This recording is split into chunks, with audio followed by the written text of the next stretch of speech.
NASCAR is looking to get out of its video game contract. DW is back in the booth, and let's look at them odds for Bristol. Coming up next.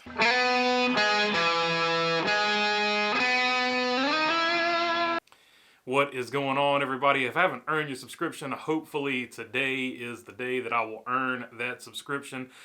All right, before I forget it again, let me say that Daryl Waltrip will be in the booth for Fox Sports this week at Bristol. So that'll be cool to see DW back in the booth, although it'll be an interesting booth because basically both him and Clint Boyer are there for color. So that'll sort of be interesting with Mike Joy as the only setup guy in there. We'll have to sort of see how that goes because those two are both wide open. So Mike Joy will have a handful reining those two in. But I think it'll be a good event. Daryl Waltrip, absolute legend at Bristol Motor Speedway. One of his best tracks. Even as he got toward the end of his career, he was still really good at Bristol. So it'll be good to have him in the booth and good to have him back. So I'm looking forward to that. Mike Straw with Sports Games Online is saying that NASCAR is trying to get out of its contract with Motorsports Games. Motorsports Games, of course, bought out 704 Games, which made NASCAR Heat. They released NASCAR Ignition, and when NASCAR Ignition came out, it had a lot of game-breaking glitches in it. It was not well received, and even when they fixed those glitches, the only nice things anybody had to say about it was the paint booth option. So it has been a dud of a game, and NASCAR is apparently looking to get out of that contract. So I was thinking, if NASCAR gets out of that contract, let's take a look at some of the places that they could possibly land. First and foremost, in everybody's mind, would be Monster Games. Monster Games, of course, was bought by iRacing, and they have brought basically iRacing to consoles, or they are working on bringing iRacing to consoles, however you want to look at it. So that would be the first one that jumps into everybody's minds because, of course, iRacing is super popular right now. Another one would be EA Sports. EA Sports owns Codemasters. Codemasters, of course, makes the dirt game, the grid game, and the ever-popular F1 game. A lot of people love that F1 game, myself included. I'm not good at it, but I played it a few times. It's absolutely gorgeous. It is a fun game to play.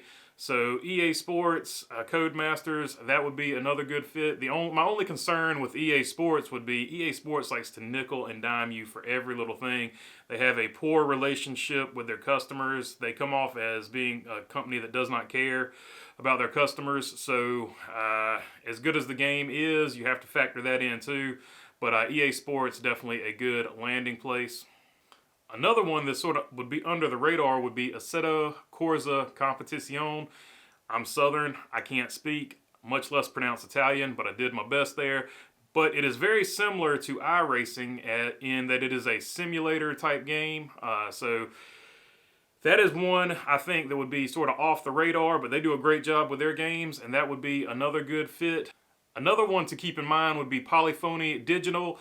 They make the Gran Turismo series of games, and just before you're like, oh, they just do Gran Turismo, remember in some of those Gran Turismos, they have had NASCAR cars, so they are familiar with at least the physics engine for NASCAR. They would just have to add tracks, so that would be another one. The downside to them would be they are console specific, so that would only be a Sony game.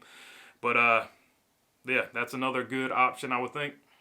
And finally, Turn 10. This would be my pick, and here, let me tell you why. Turn 10 is the company, they're basically Microsoft owned now, but Turn 10 is who made Forza Motorsport. They have made that Forza Motorsport series of games, and they also make another game called Forza Horizon, and Forza Horizon is made by Playground Games over in England.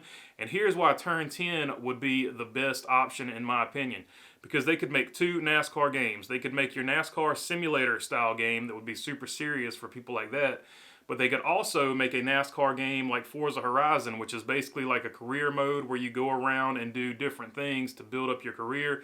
So they could have actually two games that would be really good. Like a NASCAR career mode game hasn't been made in quite some time, like a legitimate career mode NASCAR game.